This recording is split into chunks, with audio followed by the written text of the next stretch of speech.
Houve um tempo em que o Deus Supremo decidiu dar início à criação. Tempo em que os seres celestiais foram criados e contemplaram o Todo-Poderoso moldando o universo. Neste tempo, houve o início da guerra que se estende até os dias de hoje. Após a criação do processo humano, em que parte desses seres foram colocados na terra paradisíaca, houve a queda da humanidade. Houve a separação da semente da mulher e da semente da serpente. Após a queda, houve o tempo em que os gigantes e seres mitológicos caminharam pela terra. Civilizações com alta tecnologia que desafiaram a Deus e alteraram a criação. Tempo do grande dilúvio, que foi o primeiro juízo de Deus sobre a terra. Juízo que varreu esses impérios profanos. Tempo do levantar da grande Babilônia e da saga do povo hebreu até o Êxodo. Tempo dos guerreiros hebreus contra os remanescentes da semente da serpente, até a vinda do Messias. E hoje, o panorama com os atuais dias, em que próximo está o embate entre o filho da perdição e o retorno do Messias, o retorno do Rei.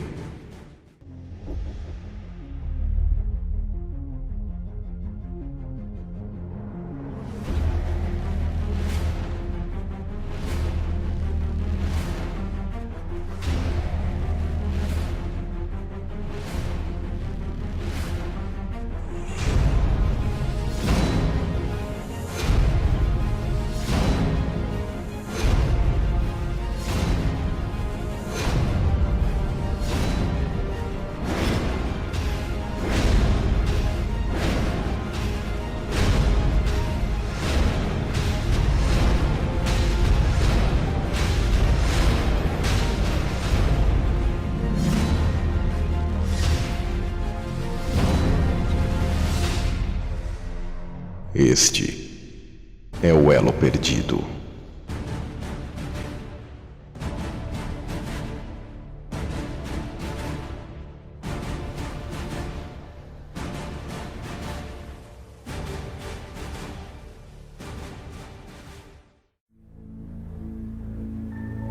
Muito além da eternidade, além do nosso espaço-tempo, Deus estava em seu estado único e pleno, mas decidiu amar, e de si mesmo deu existência à sua criação.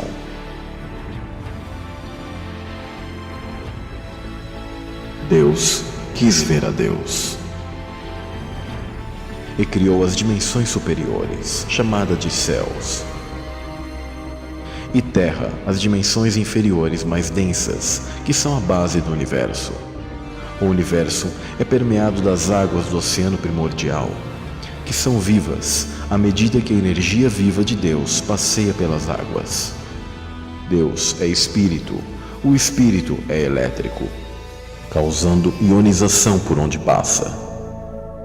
O plasma é o que dá vida ao universo elétrico.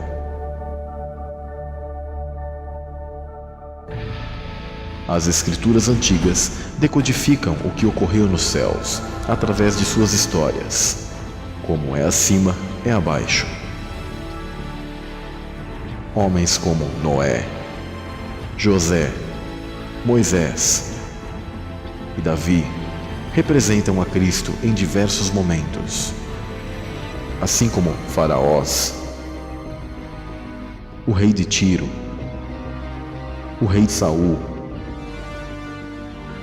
prefiguram a Satanás.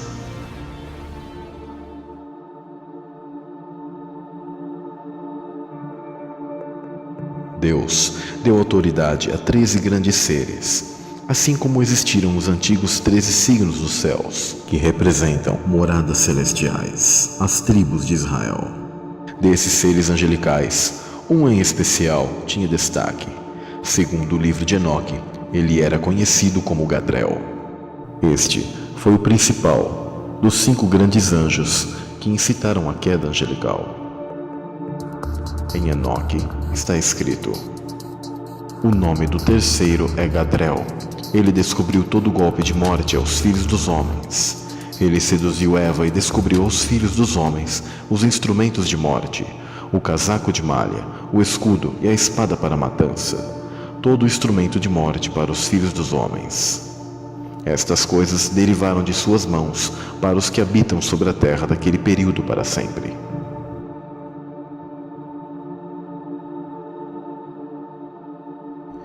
Este era o braço direito do Altíssimo, o mais forte entre os príncipes, mais sábio até então, e o mais belo, onde as 9 pedras em sua posse representavam as 9 falanges de anjos das quais Pseudo Dionísio menciona. Estavam baixo o comando deste ser angelical.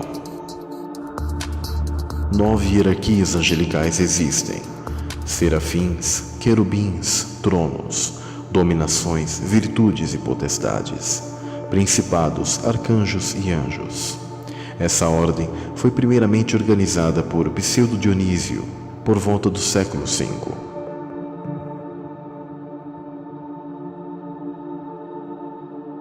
Como caíste desde o céu, ó Lúcifer, filho da alva, estrela da manhã. Como foste cortado por terra, tu que debilitavas as nações.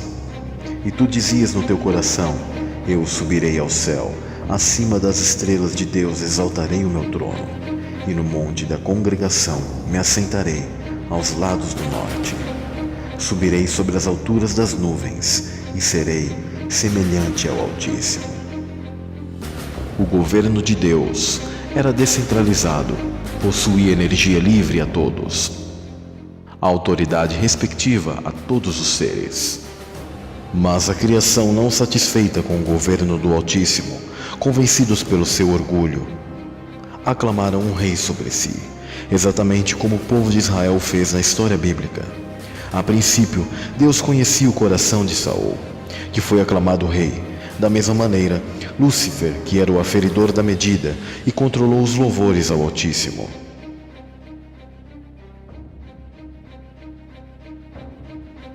Estiveste no Éden, jardim de Deus. De toda a pedra preciosa era a tua cobertura: sardônia, topázio, diamante, turquesa, ônix, jaspe, safira, carbúnculo, esmeralda e ouro. Em ti se faziam os teus tambores, e os teus pífaros, no dia em que foste criado, foram preparados. Tu eras o querubim da guarda, ungido para cobrir, e te estabeleci no monte santo de Deus estavas. No meio das pedras afogueadas andavas. Perfeito era nos teus caminhos, desde o dia em que foste criado, até que se achou iniquidade em ti. Na multiplicação do teu comércio, encheram o teu interior de violência e pecaste. Por isso te lancei profanado do monte de Deus, e te fiz perecer, ó querubim cobridor, do meio das pedras afogueadas. Elevou-se teu coração por causa da tua formosura. Corrompeste a tua sabedoria por causa do teu resplendor.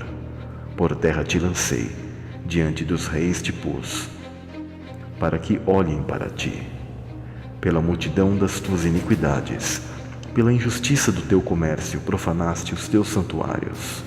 Eu, pois, fiz sair do meio de ti um fogo, que te consumiu, e te tornei em cinza sobre a terra, aos olhos de todos os que te veem.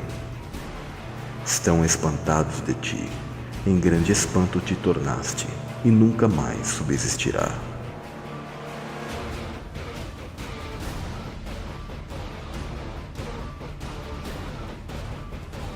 Este quis ocupar a mesma posição de Deus, e houve conflito celestial.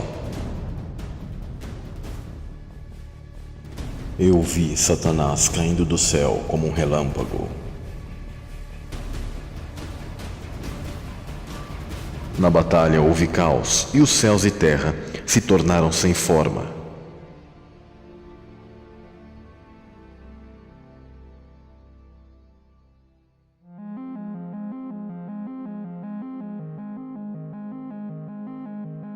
Três grupos de seres angelicais se estabeleceram. o grupo de anjos fiéis a Deus, que permaneceram do lado de Deus na batalha. O grupo de anjos rebeldes, que se aliaram a Satanás, o opositor, do qual não tem mais perdão e foram expulsos da morada celestial. E um grupo de anjos que tiveram dúvida de Deus, mas ainda tem a possibilidade de regeneração. A estes foi dado a prova ao adentrar no estado humano, sem a lembrança do mundo anterior, para provar o quão genuíno é o seu amor por Deus. E agora, viver pela fé. Esta é a humanidade.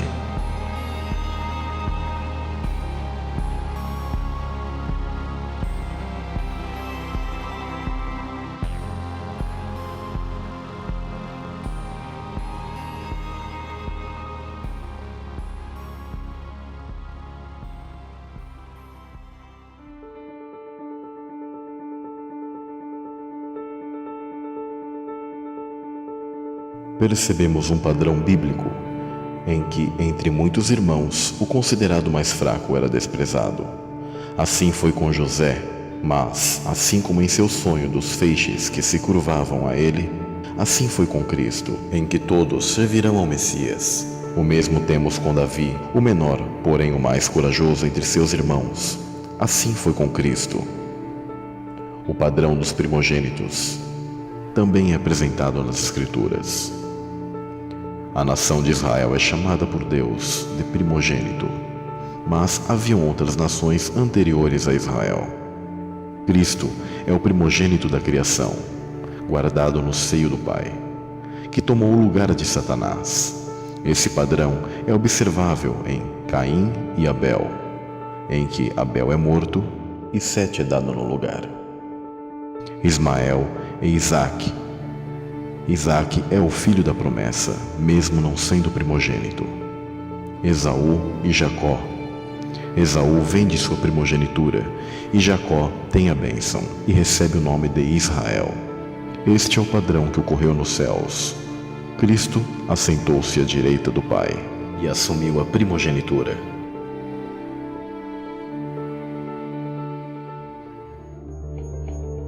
Após a queda de Satanás, o opositor, 12 são os que regem os céus. 12 signos, pois Serpentário foi retirado. 12 tribos, a tribo de Dan é traidora, mas Manassés tomou seu lugar. 12 apóstolos, Judas, o traidor, perdeu seu lugar. 12 é a base. Então, o ser mais humilde de todos, chamado de unigênito do Pai, do qual o Pai possui amor específico a ele, pela sua humildade e amor que possui pelos seus irmãos. Este foi exaltado pelo Pai de forma especial.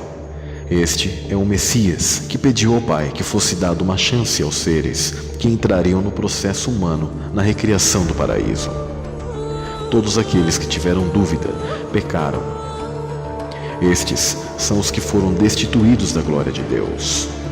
Não se destitui algo do qual você não fez parte antes.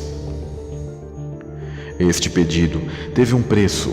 Assim como Davi contra Golias foi desafiado, Cristo aceitou o desafio de passar pelo processo humano para comprar com sangue real o perdão de nossos pecados. Do contrário, com nossas forças não seria possível. Por isso, Cristo é o princípio da criação.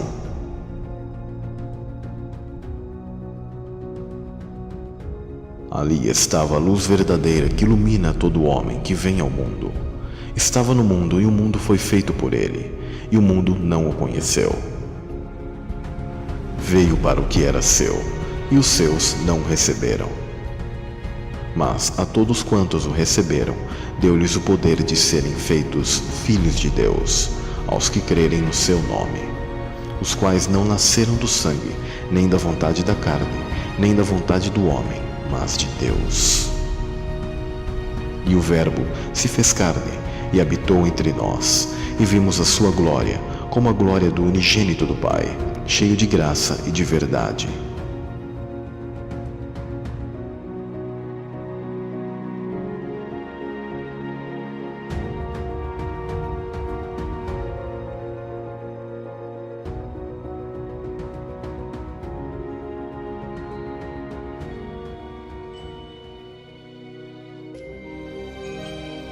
Mas para onde foram lançados Satanás e seus anjos? E o que ocorreu com os seres espirituais colocados no paraíso, dos quais nós fazemos parte, nós, a humanidade?